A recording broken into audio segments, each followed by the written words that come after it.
ओळी लोड करून घेत आहे.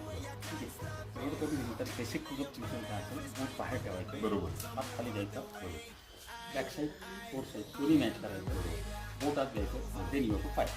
टार्गेटच्या थोडंसं खाली राहायचं, बोट प्रॉपर. आणि just loading bullet is loaded, मागे घेतलेले, लोड केलेले, ब्रेक ॲश केलेले. Okay, take your time on your target, take the finger inside, fire.